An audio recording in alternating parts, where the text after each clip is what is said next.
And we're live. Hey, welcome to Sunday School Carnivore.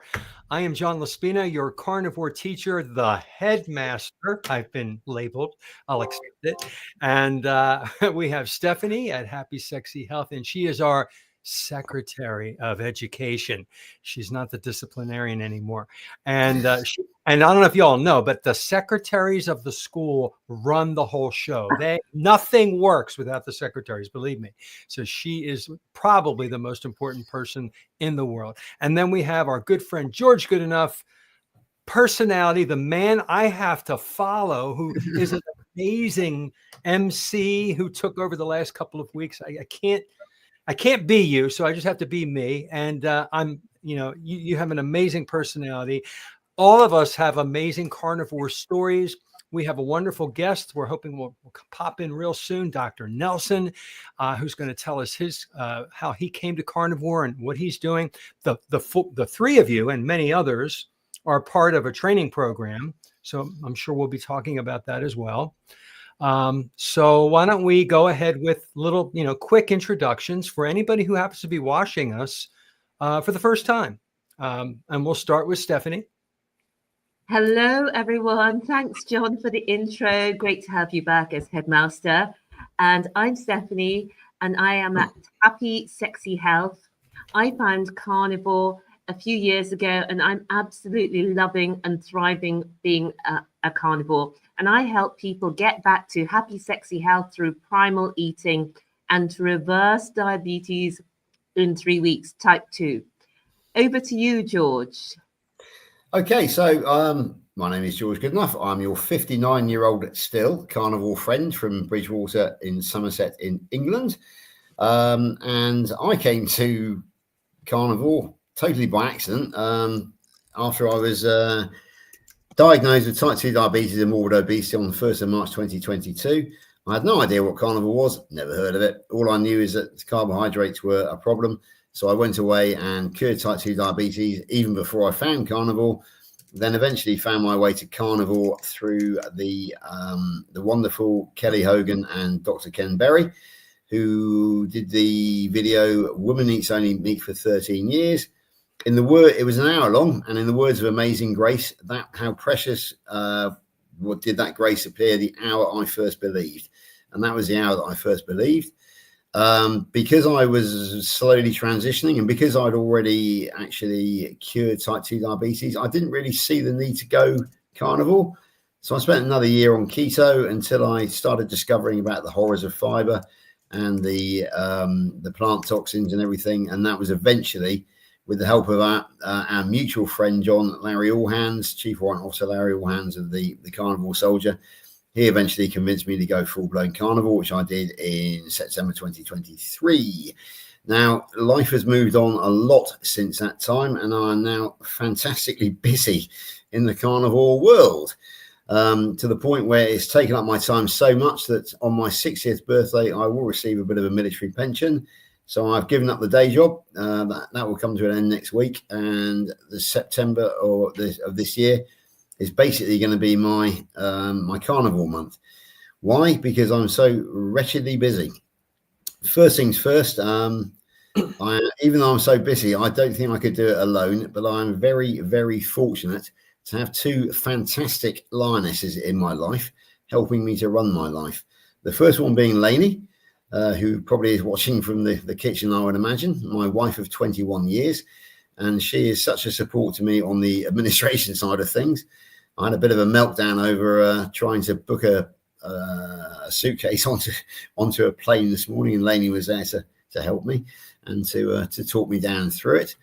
I couldn't really be doing this without her. And of course, the second one I didn't meet until April of this year. I found this lady on Dr. Kilt on the 6 a.m. meetups that he does.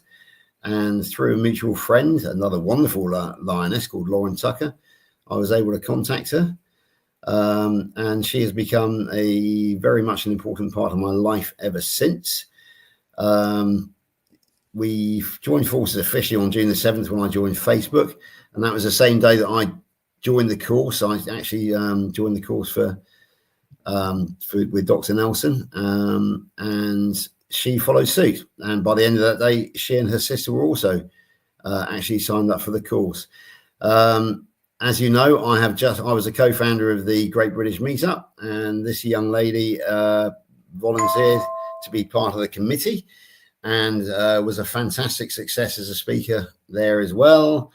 And of course, as you know, John, you and I got together and we decided to create Sunday School. And lo and behold, the same young lady is now the school secretary.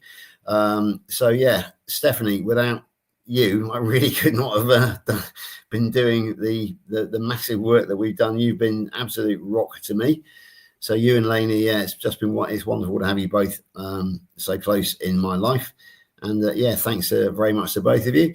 And on the final notes, as I was just telling John, not only have I got all those things, which I'm absolutely flat out with, the course, the meetup and the fallout from it, and Sunday School Carnivore, but I'm also off to Wyoming to meet Tyler McCann over in Wyoming the week after next. I'm way behind on the course. Sorry, Dr. Nelson, but I am very busy, and it is all honourable stuff that I'm doing on behalf of Carnivore. So anyway, there's a few facts about me. And it's great to see that Dr. Nelson has arrived. He hasn't got a cap on, which I'm very disappointed about, but I'm sure he'll get it in a minute. Okay, so that's enough from me. I think I filled in quite nicely there until Dr. Nelson arrived this week. Dr. Nelson, hey, welcome. We're so glad to have you on here. We're going around just telling a little bit about ourselves, just a little bit before we get into everything, and you arrive. So tell us who you are, for anybody who doesn't know who you are, and how you came to Carnivore quickly. Hello, everyone. I've been here since the beginning. Just you guys had not noticed I was in the backstage. And George, as soon as I have a second, I'm gonna go and grab my hat. By the way, George, Wyoming was canceled. Yeah, there's a long and happy story here, Dr. Nelson. Okay. Because Tyler emailed me and he said he was physically shaking and was devastated that the Wyoming was cancelled. He said, I am so sorry. He said, I know you put such an effort into coming over here. He said, what can I say apart from that? I just hope you get all the refunds. So I replied to him and I said, Tyler, let's take a breath here. Let's have a quick think, because my flight is booked. I've arranged my life around this. I said, the roundup might be cancelled, but Riverton's still there, Lander's still there, and you're still there. Still going. That's great. Yeah, I said, you are my friend. I said, if you would like, I will come as your personal guest. He hadn't thought of that. He got very excited because obviously he's very, very sad. He's very upset that I was upset, but it hadn't occurred to him that, he's still there. And as you know, we had an interview such as this one, and we became friends during it. So I said, Tyler, if you're happy for me to come, I'll come as your. He said, I'd love for you to come as my personal guest, George. He said, you can come and stay in the guest house on the ranch. We'll pick you up from the airport. We'll go and see Yellowstone together. He said, we'll go and ride out on the range. He said, we're going to eat some fabulous steak. He got me a fabulous steak. And he said, he said, we're going to go and play cowboys for a few days. He said, I am so looking forward to it. So yeah, happy ending there, Dr. Nelson. The beef roundup is cancelled, which is very sad, but Tyler's still there, and the ranch is still there, and I'm going to go have a private.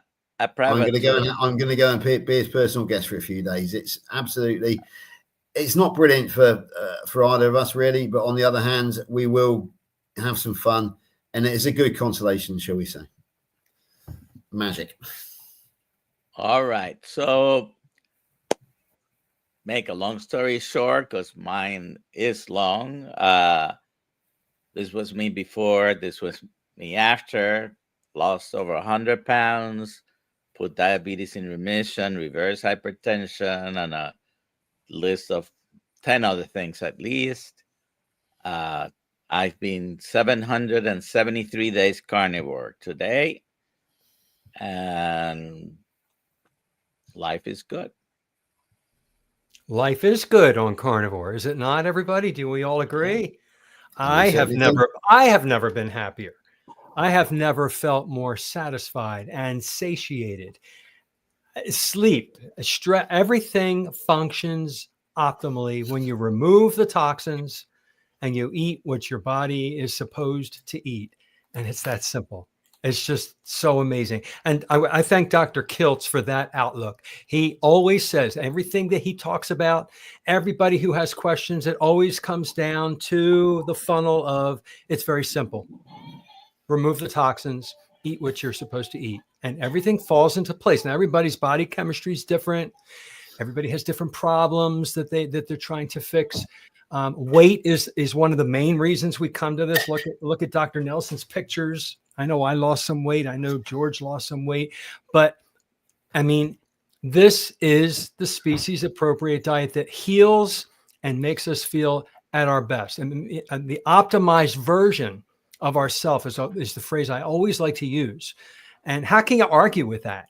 I mean, it's just wonderful. So anybody who's listening, if you have a question or a comment for Dr. Nelson, who's our featured guest today, type QQQ, type it in there. And our secretary, who's happy and healthy and sexy, is going to highlight that for us.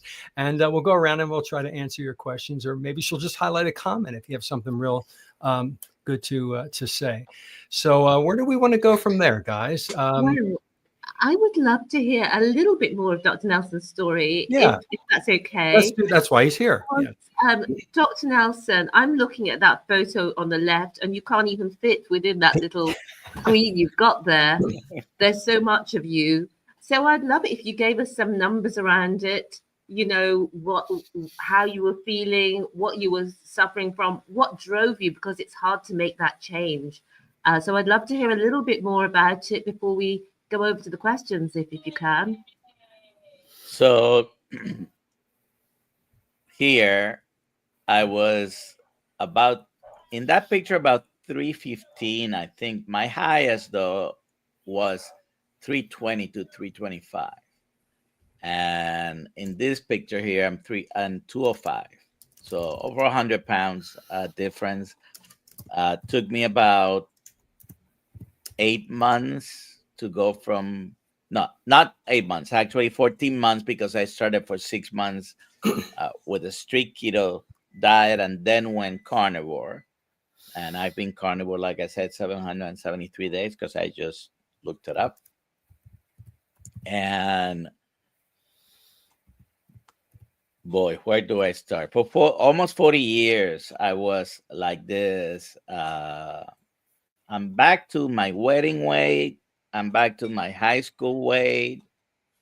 I believe we have sort of a set point, and it's been difficult for me to break through that. It's not impossible to break, but I am at a point in my life where I've been before, and I was always a big kid in school. So diabetes for almost 30 years. I was using 300 units of insulin a day here. My pancreas doesn't produce much insulin anymore. I could say I had type 2 diabetes. I don't qualify for the diagnostic criteria anymore. So at the very least, I've put it in remission, but I still have to use a little bit of insulin because my pancreas doesn't produce enough. But I was 2 antihypertensive medications, very high doses I was using. I don't use anymore. My blood pressure is usually about 115 on the top. Plantar fasciitis, which I had for over 30 years, went away. I had surgery on my back 38 years ago, and I was on my way to a wheelchair 3 years ago, having problems falling, not able to walk more than 50 to 100 feet without developing more severe symptoms, whether back pain, radicular pain, just more numbness and tingling. I don't have chronic pain anymore. The only pain I get maybe if I exercise one day, the other day I'll have that good soreness you get after exercising, and that goes away within 48 hours usually. The chronic pain gone. Little eczema was never a big problem. Like other people have eczema and psoriasis. I never had a big problem, but that has gone away. Nail fungus, gastroesophageal reflux, a long list of things, either improved or completely gone. And I'm gonna stick to this because I'm feeling better today. I'm 65. I'm feeling better today than I have for many, many years before. So I want to be around longer. And even if I don't make it to be longer, and nobody knows when you're gonna die, right? But living my life with a better quality of life is something I can do and objectively see. I don't know if I'm going to be living longer because of this or not, but better quality of life is always good. Thank you, Dr. Nelson. Stephanie, there's a few questions. If you saw on the right, I don't know if you want to do Thomas first because he's kind of up there with Monjaro. You decide which ones you want to post, and then we'll let Dr. Nelson address them and anybody else who wants to address them. And people, keep in mind, even though he is a doctor, he is not your doctor. Okay, this advice is just information, and we are not doctors. So our advice is just information to take with a grain of salt. So let's see, we have from Thomas, Target Prime Rib. I had the honor of interviewing Thomas myself. Great guy, lives in New Jersey. Dr. Nelson, I am now taking Monjaro as a great person suggested, but I'm finding a rise in my blood pressure in the morning. Is that normal in the beginning? Well, first of all, you're transitioning. He was taking a different one. And now he's taking this one. Oh, by the way, I don't, in this community, there's a lot of people that are completely anti-medication, and they do have their reasons behind it. So I don't, if you don't want to take medication, that's fine. But I don't find having to take a medication to control something you have, at least temporarily, as a failure. So if you're needing medication because in this case, diabetes is not well controlled, although he has had a lot of improvement, by the way. Yeah, so I know a little bit about the background. all right. The great person, he's flattering me. It was me.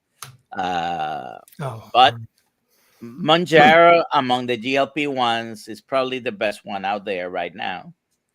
And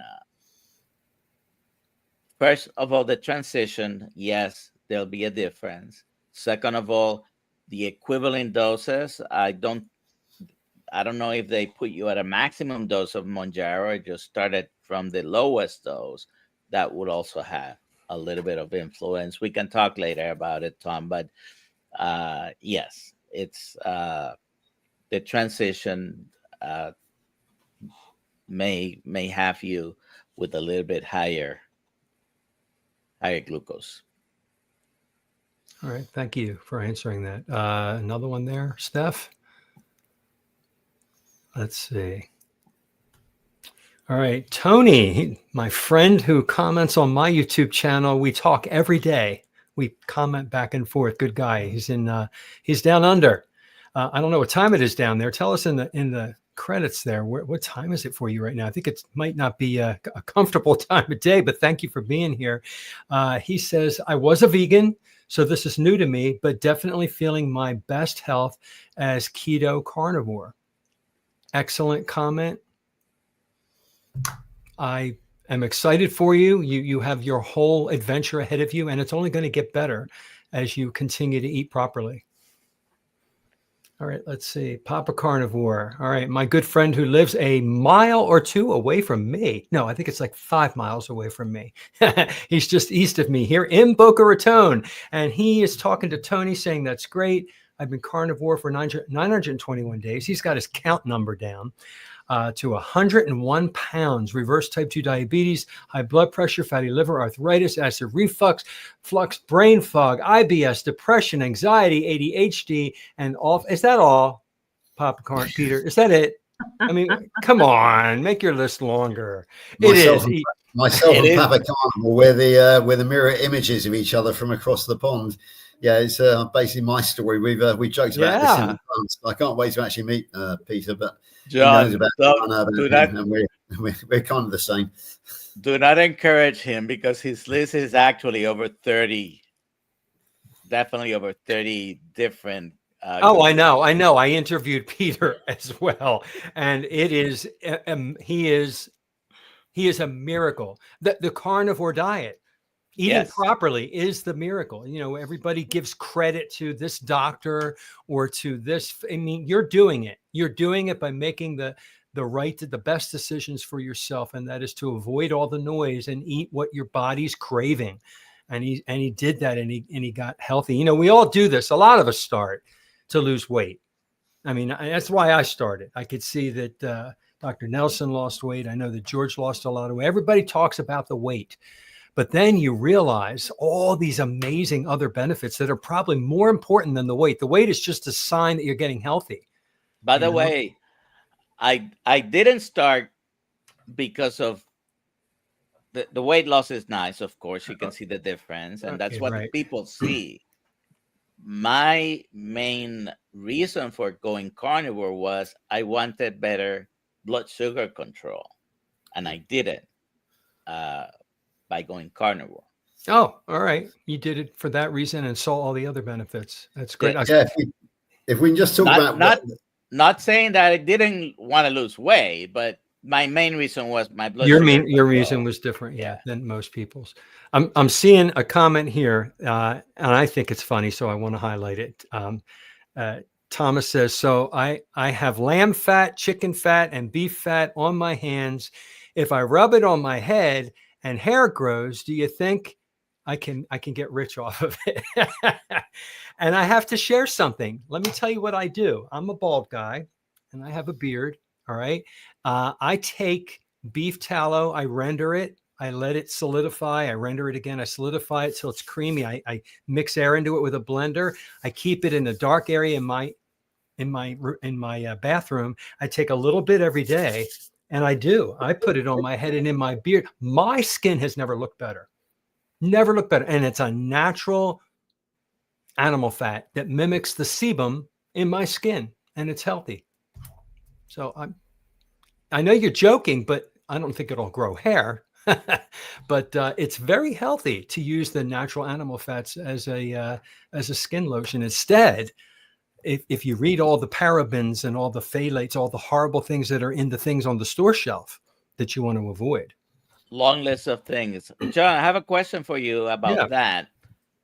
So at the moment you put the beef tallow on, probably it feels greasy for a little bit, but I have found that just probably not even half an hour later, my skin has absorbed it, and it's no longer greasy at all. Correct. I mean, it's just, unless you put too much. I know I probably I do a little. I know how much to do. I put it. This is a little too much information. But a little extra. I put it between my toes.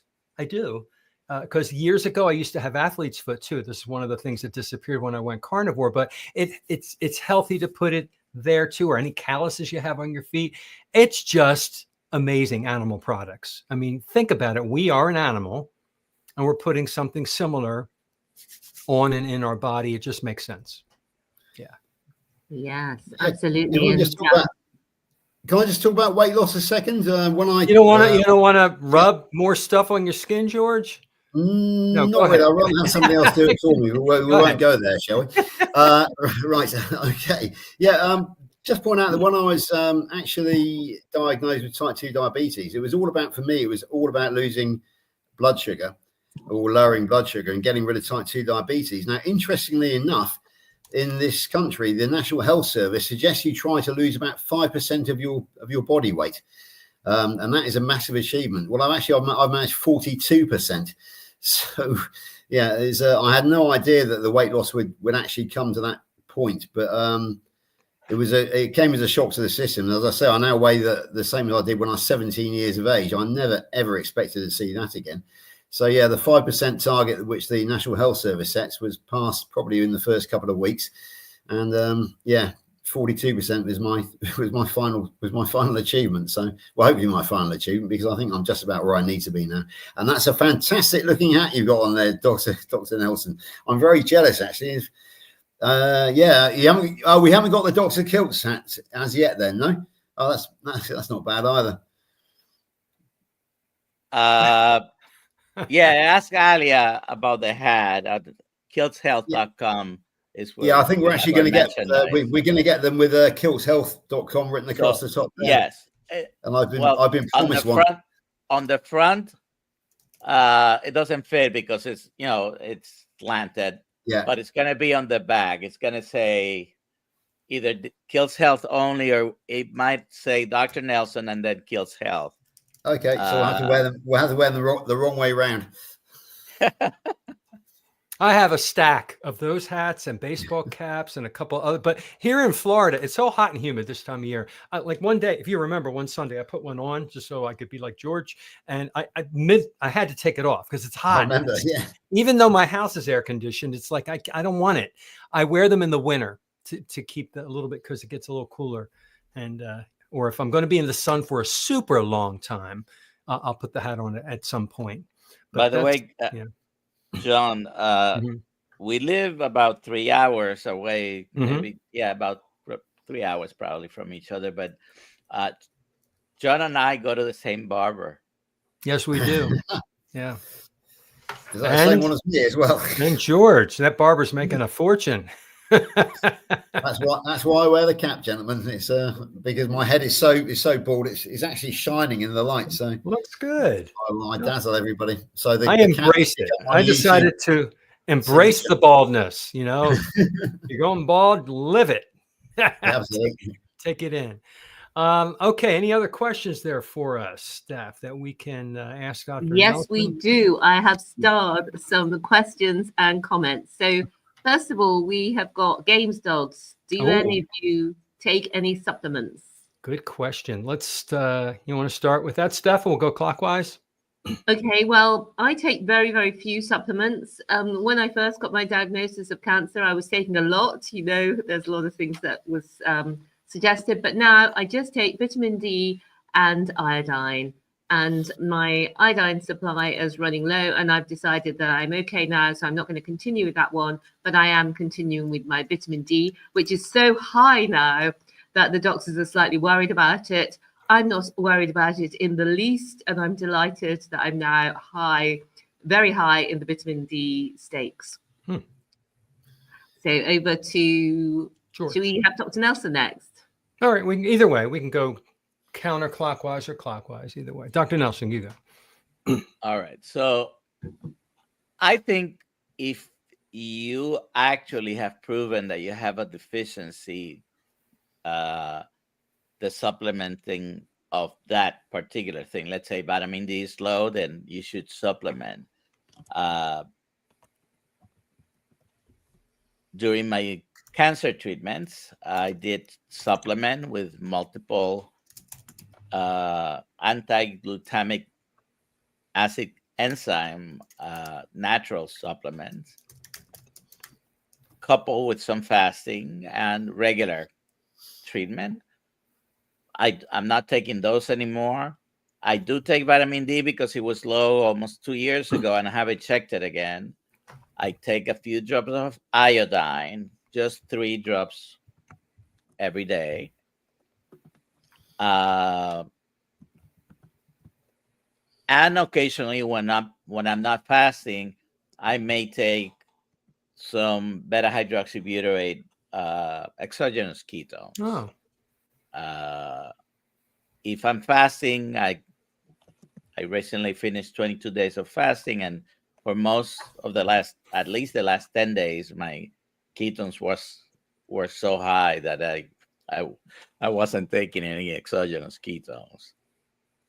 and I try to fast once a week on a regular basis. It's Don't good. think I'm taking any other supplements. Oh, I'm taking grass-fed organ blend. We have 6 different organs in that. All right. Thank you, Dr. Nelson. I'll go and then we'll do George.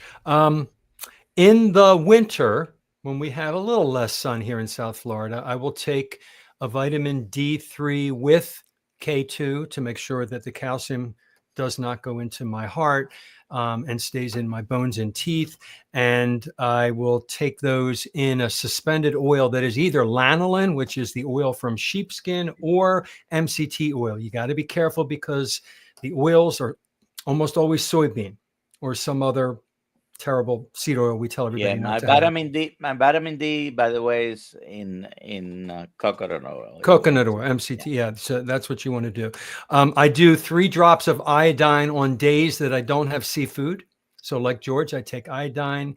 If I'm having some shrimp or something, I skip the drops on that day. Just want to make sure to keep my thyroid healthy. I have my water bottle with me at all times. I got one with my Carnivore handle on it. I decided to treat myself. And I put Redmond Relight hydration in there, which is sodium, potassium, magnesium, little tiny scoop in every water bottle filled with ice so that I'm sipping on that all day. My body likes the electrolytes.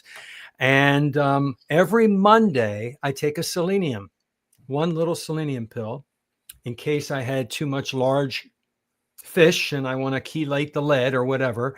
I just learned that selenium is important and I want to get that. I'm trying to think of what else I get. I don't really take any other supplements other than minerals. Magnesium. I take a magnesium threonate, which is supposed to be good for brain health. I take magnesium glycinate. The glycine relaxes you. It helps you sleep at night. And sometimes I'll do a magnesium citrate if I haven't moved my bowels for a little while, which I haven't had an issue with for a long time. So I just take minerals mostly, and then just vitamin D3 and K2 sometimes, and that's it for me. Yeah, and and I learned the reason that we have to take some of these is because the ground is the grass that the cows are eating doesn't have as much magnesium as it used to have decades ago. So we do need to supplement sometimes because the earth is stripped of the minerals that used to be there. How about you, George? I don't have a very scientific brain. I don't really have a very scientific approach to life. I'm more a linguist, historian, especially historian. So actually, I don't take any supplements at all because I find that the way I eat, which is mostly lamb, and I judge by how I feel, not by what I read about what I should be taking, about percentages or the minerals and additions. The only thing I will say is that back along, I was suffering quite badly from night cramps in my legs. And I did consider going down the magnesium route for that reason. However, I thought before I go down the magnesium route, I will simply up my pink Himalayan salt intake. So now when I'm eating meat, I absolutely smother it in the pink Himalayan salt, which is my salt of choice. And since I've actually really upped the salt intake, then the leg cramps are gone as well. So no, ask me one on what year did Procter & Gamble bring Crisco into the food chain? Ask me who John Yudkin was. Ask me who Ansel Keys was. Ask me who Philip Randall was. I can answer you, but I'm not very good when it comes to the science. I leave that to John. He's the scientist. I'm the historian. I'm the citizen scientist. Dr. Nelson is the doctor. Citizen scientist, I should say. So yeah, I'll stick to the history. I think. Yeah, no supplements for me. All right. Good. I have another question. Good. I actually skipped one, so let's go quickly. We'll do Terry B, and then we can come on to Carl. So Terry B said, I look forward to meeting you in person in Ohio on August the 23rd at the meetup. So is that you, Dr. Nelson? Yes, I will be there. Fabulous. Do you want to say anything more about it? No, I mean, I'm going on Wednesday. I'm going to San Diego, and there's Low Carb USA symposium on metabolic health in San Diego, Thursday through Sunday. And then the following weekend, I'll be traveling to Ohio. It's a Healing Humanity event to raise funds for the documentary and the following series that they're planning.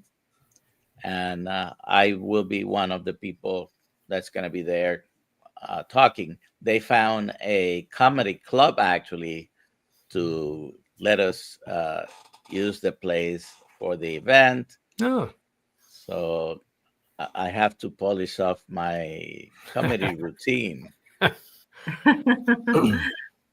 Okay, brilliant. So that's great. And then Carl from the Primal Lifestyle has said, I know George is a raw lover. That's raw meat. I like that clarification there. I don't know what Carl could have possibly have meant. Yeah. Anyway, George is a raw lover. That's raw meat. Would the other panel members consider trying raw? Good question. Let's let George start this one. Tell us why you eat raw meat, George. It's his fault, Carl's fault. He started me, the Primal Lifestyle, because he actually interviewed a guy called Jacob McAteer, who is the raw carnivore, in spring of last year. And this guy he's a prime specimen of a human being, and he eats pretty much 100% raw. Then I did a pretty run-of-the-mill interview with Carl. Well, no interview I do with Carl is run-of-the-mill, of course.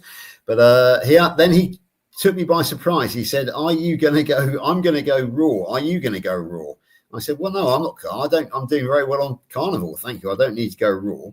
But when Carl did go raw, I came out in sympathy with him, and I bought myself 2 rump steaks or sirloins or something and ate them. But I really enjoyed them, and I found the texture absolutely fabulous. Covered them with salt, and the flavour was no problems.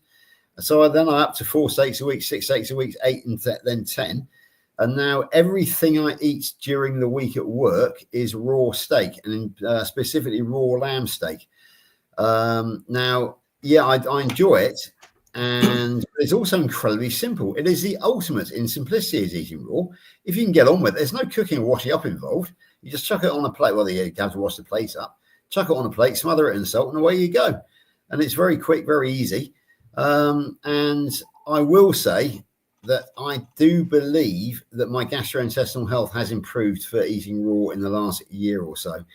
Now, this is a very controversial subject at the moment. I listened to DC and Professor Bart Kay discussing it this morning. And I think the question actually there was from Papa Carnivore on that live. And he was saying that basically there are a lot of raw influencers out there who are trying to sort of bully people into eating raw. I'm not one of those, because I had such success on carnivore. The reason that I eat raw is because I quite like it, and it's so simple. It makes my life easier. And maybe I've felt a bit of improved gastrointestinal health, but that also coincides with me giving up alcohol. So that might be the case. So yeah, love it. No problems. Very simple. Yeah, that's the reason. That's the reason why I do it. But I will point out that my wife Lainey likes to cook at the weekends. This evening we had a lovely barbecue in the very hot sunshine here in Britain. It's now nearly 7 o'clock or 6:30 over here, and I had a massive pork chop on the barbecue. So yeah, I'm not a strict raw person. It's just convenience more than anything else for me, and I certainly don't try and impose raw on other people. But I will give advice if, as has just been asked here now. Yeah, I don't see a problem with it. I really don't. So anyway, that's my raw story. That's good. There's a question, I don't know if you can get that for us, Steph, pertaining to this, directed towards Dr. Nelson, about the parasite worm in a steak. And before he answers, I want to share my thoughts on this. We don't eat pork raw. We don't eat, all right, yeah, there it is. Stare at that, you won't eat it raw. We don't eat pork raw. We don't eat poultry raw. It's ruminant meat that you can eat raw from a developed country, and is perfectly safe, according to everybody I've studied and listened to. I like to sear the outside of my steak, which I know is not the healthiest, but I love it. But I like the inside raw to rare. And that's how I love to eat my steak. And when I slice it, I feel like I'm eating sashimi. It's so good. And now I do know that what's his name from down under? He, he's fighting cancer and everything. There's a lot of, DC, David Charles has, he wants to make, I know he told me in the past that he likes to cook his steaks well done because it kills the glutamine.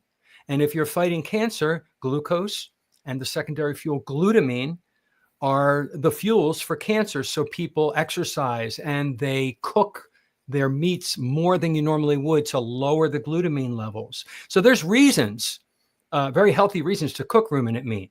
But the main reason that we're talking raw is that your vitamin C that is in meat is still in meat when it's raw. When you cook it, it's gone. Okay.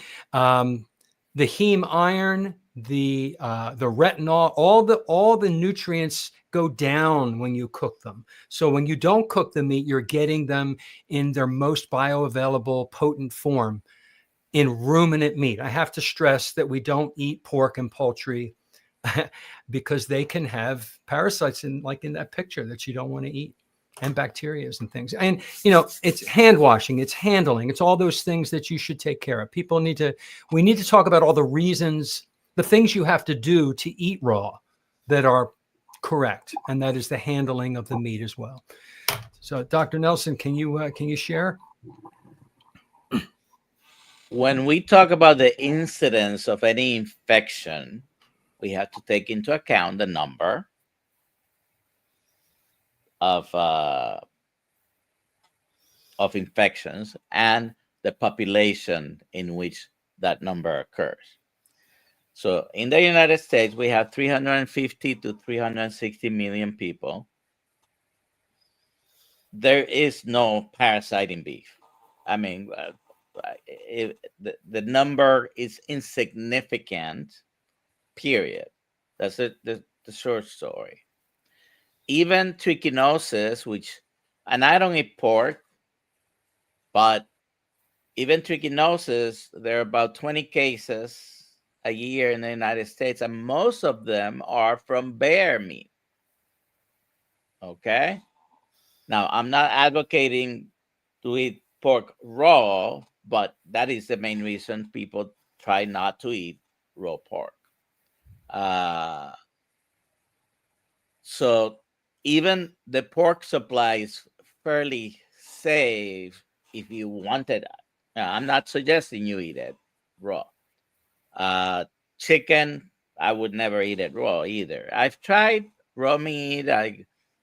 One of my, besides ribeye, picanha is one of my favorites, and I've had picanha a couple of times raw. But I actually like it cooked, like John just mentioned. Basically, medium rare to rare, maybe sear the outside a little bit, and I prefer it like that. But I've had a raw, so I agree. I would say if you're gonna try raw, I would stick with ruminant meat. Number one. Number two, I eat raw salmon. I like sashimi, and sometimes I go to a restaurant with my wife that we have specifically nearby, and I just went this week because contrary to many sushi places, they'll give me a whole plate of only salmon or only tuna in sashimi, and I put some salt in it, put a little bit of the wasabi, put prohibited food in Carnivore, ginger, slice a little bit, and I eat it like that. So I like sashimi, salmon sashimi in particular. Sometimes I buy the salmon, stick it in the refrigerator for about 3 or 4 weeks, and then thaw it. If there is any chance of parasites in fish, yes, there is. But if there is any chance, once you have it frozen for 4 weeks below a certain temperature, you've almost eliminated that risk. And again, the incidence, sushi, sashimi, It's eaten around the world by the millions and millions, probably billions of people eat that, and the amount of parasites that you can blame on the sashimi is basically an insignificant number as well. How So about stomach acid? Is that's a big factor too, isn't it? Our very acidic state down there. well, if it's working like it's supposed to, that's certainly a deterrent. And is there a possibility? Yes, you can find that particular exception. Exceptions don't make the rule. So basing our general rule on an exception is, sometimes we do this with political issues as well, and Right. it doesn't make sense. Okay. Thank you. Your mic is off, Stephanie. Oh, yes. There you A go. lady just wanted to say hi to Eleni. She's in our class on your program, Dr. Nelson. Oh, they confuse us all the time. You look so alike. And so that's why I had the photo of we're now putting it in inverted commas, worm, because we're not quite sure, Eleni. I'm sorry. But we do have another question if we want to go on. We have 15 minutes. This is good because I've just noticed that Ziggy has arrived and has apologized. Ziggy is my friend, and actually has apologised for being late. So she's arrived just at the right time. So I'll ask this on her behalf. So Ziggy, her daughter is 4'11" but weighs 168 pounds. She is only eating a small piece of meat with little veg every day for 700 calories or less. So Ziggy tells me. And she doesn't eat much fat, but is 56 pounds overweight, but isn't losing. Over to you, Dr. Nelson. Any ideas as to why this might be the case, that she's still, even though she's eating so little, she is still considerably overweight and can't seem to lose anything? Your body does not want to lose weight. So if you're not feeding it at least a decent amount, and sometimes for each person that amount will be a little bit different, but that's certainly not enough. So her body's on ultra conservation mode. She's never going to lose weight by that. And if she loses weight keeping a 700 calorie a day, she's going to be sick. I used to work in a weight loss clinic where we put people on HCG. If you're probably still around, injections of HCG coupled with a 500 calorie a day diet. Well, will you believe that a 500 calorie a day diet, after a while, people, even if they lost weight, they may start gaining weight back? Because your body will resist weight loss. We are not meant to lose weight. Those of us who have extra pounds, of course, want to. But your body is not made for losing weight. Your body is meant for, basically by training of hundreds, thousands of years, to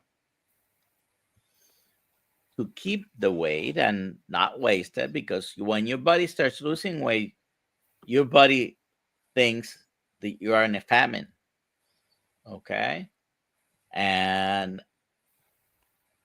so this idea that the calories in and calories out model is, I have to say, yes, at the end of the day, might be a factor, but you cannot hang your hat on calories in, calories out for weight loss. There are plenty of people that start eating more and they get to a point where your body says, okay, well, now maybe I can lose some weight, and you can lose weight with higher amount of intake than that. 700 calories a day in a prolonged basis is not good for any adult. And I don't know how, I'm calling her an adult, but at 4'11", almost 5 feet, it's almost an adult body. So you might have to talk to someone specifically to guide you about maybe increasing the amount that you eat. And Yeah. what needs to lower is the carbohydrates, really. Brilliant. Thanks for that, Dr. Nelson. A quick shout out to Ziggy. We're having a mini meetup on Saturday, so I'll see you by the Apex Pond on Saturday, Ziggy. It's great. These little mini meetups are fabulous. So thanks for that, Dr. Nelson.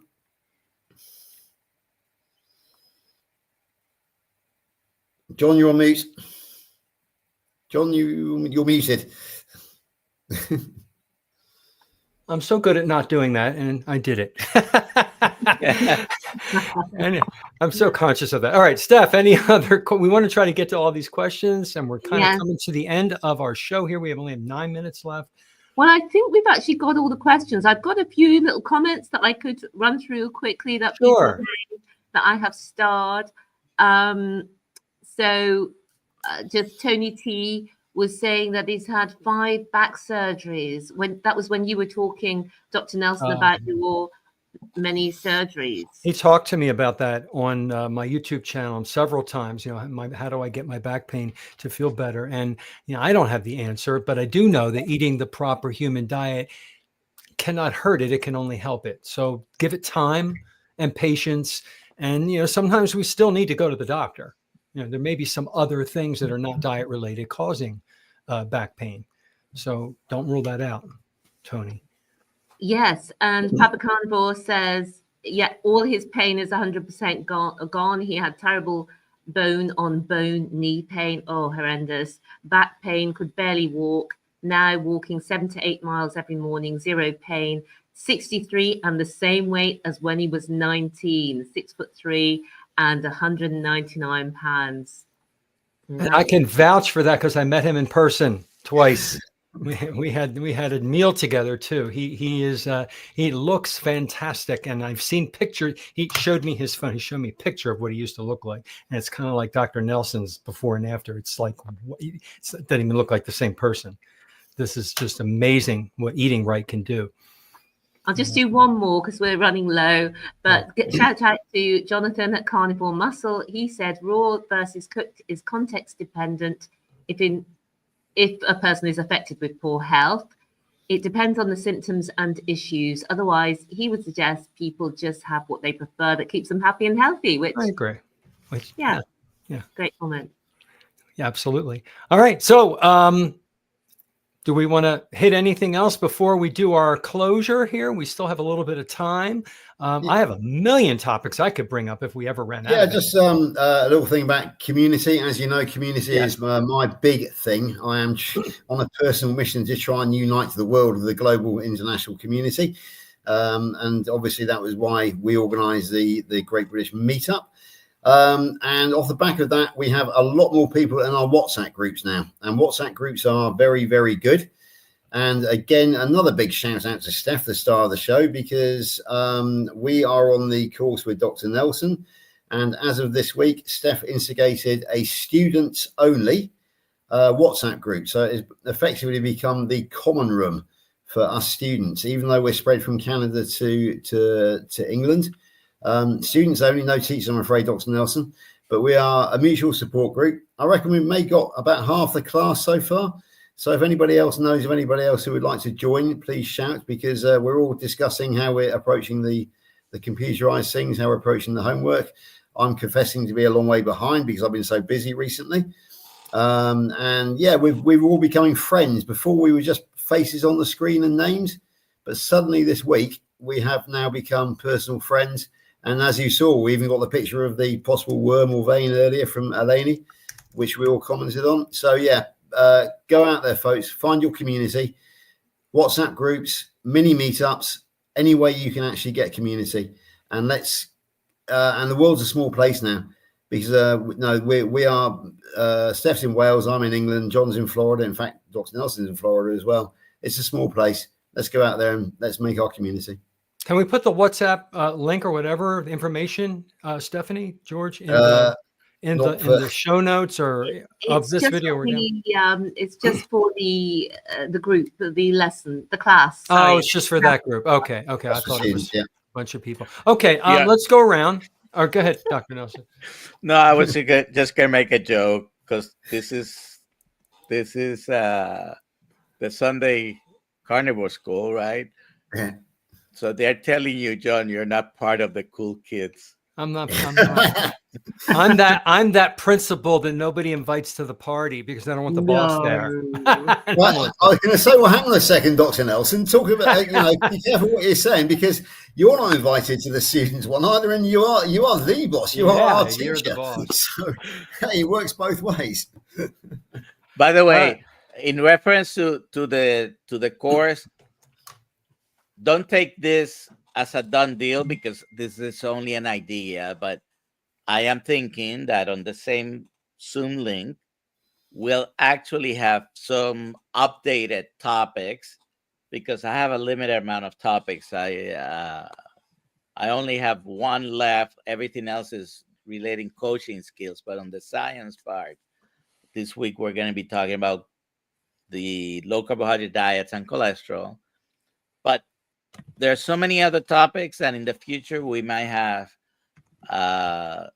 some additional topics as a bonus to the people who are in the current course, and probably on the future courses. But you can also do a weekly meeting like you have decided to do, and that will be great. And you can join Dr. Kiltz's Mighty Tribe. You can join Dr. Berry's group. Community is vital, and support and attending conferences if you can, if you're able. Just meeting and hooking up is confirmation. It's validation that we're on the right track, and we pat each other on the back and we love each other. And it's just motivates you to continue to do what you know is right. It confirms that you're on the right track. And that's why I love community. Let's go around the circle. I'm going to start since I'm the headmaster. I'm John LaSpina, the carnivore teacher. I have a YouTube channel. Check it out. I put a video out every day. I do some interviews, and sometimes I do mini series. And I'm also on all the other social media sites under the same name. And I guess we'll go clockwise back to Dr. Nelson. And then we'll do All right. So I'm Dr. Nelson Vazquez. I am a family physician in Florida, and I am the medical director for Kiltz Health. I have a channel which I don't put a lot of individual stuff there because I am every day, Monday through Friday, I am with Dr. Kiltz on his lives, and I do stream them on my channel as well. Also on Tuesdays and Thursday at 3 p.m., I have a live stream where Dr. Kiltz sometimes shows up. Most of the time he's not there. But Tuesdays and Thursday with Dr. Nelson in all the Kiltz channels. And we have a bunch of channels we live stream too.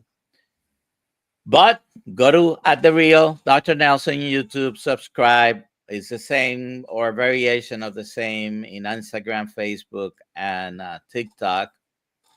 The Real Dr. Nelson. Sometimes it be the Real Dr. Nelson Vazquez, I think, on Instagram. But they all start the same. The Real Dr. Nelson. And thank you for subscribing. All right. Thank you, Stephanie. Yes, hello guys. It's been great chatting with you in the comments today. Such a fantastic community joining us on these Sunday schools. I always look forward to it. So I'm Stephanie at Happy Sexy Health, and on that channel we do truth bombs, and also we talk to people who are just starting this journey, who've been on our 21-day resets, talking about their results. So if you want to hear those stories of the very newbies who are absolutely amazed by what can happen, then I'd love to see you over there at Happy Sexy Health on YouTube. And over to you, George. Okay, George Goodenough 823 is my channel. I am not yet very competent at it. Don't do thumbnails, don't do editing, do one take wonders, and I tend to use it as a sort of news channel when I've got information I wish to broadcast. When it comes to doing things like interviews and that the more complex nature, I tend to piggyback on other people's channels, such as Carnivore Teacher, Happy Sexy Health, and the Primal Lifestyle. The Primal Lifestyle Car calls me the puppet master because I hang around in the background pulling the strings. However, I am very upfront and active on Facebook. I only joined Facebook on June the 7th. I'm proud to say that I've got over 200 people now follow me as friends, including a lot of the people who the names I see in the chat tonight. If any of you haven't actually come and befriended me, please do so. Please put Carnivore in your profile, because basically, and if I've got mutual friends, then that's will be a trigger. I do get some very strange friend requests, which I've learned to spot now, and yeah, I kind of delete those. But please, yeah, thanks, John. Yeah, please. I've posted a lot about the meetup recently. Myself and Lainey had a wonderful day out yesterday. Went to a butcher's, went to Glastonbury. Just come and find me, and we'll have some fun. I'm not on any of the others like Instagram, TikTok, or X, I think it's called now. And I can see that we're running out of time very fast. So I'm going to end very, very quickly and pass it back. All right, thank you. I grabbed the ball. Thank you. Am I correct, Stephanie and George, that Target Prime Rib Thomas will be with us next Sunday? So, folks, please join us next Sunday for Sunday School Carnivore. A wonderful gentleman. I interviewed him too on my channel, and he will be our featured guest and tell us about how Carnivore has really helped him a lot. All right, everybody, thank you for coming. Take it easy. Night. Good night. Bye. Good night. Bye. Good afternoon. Have a good day.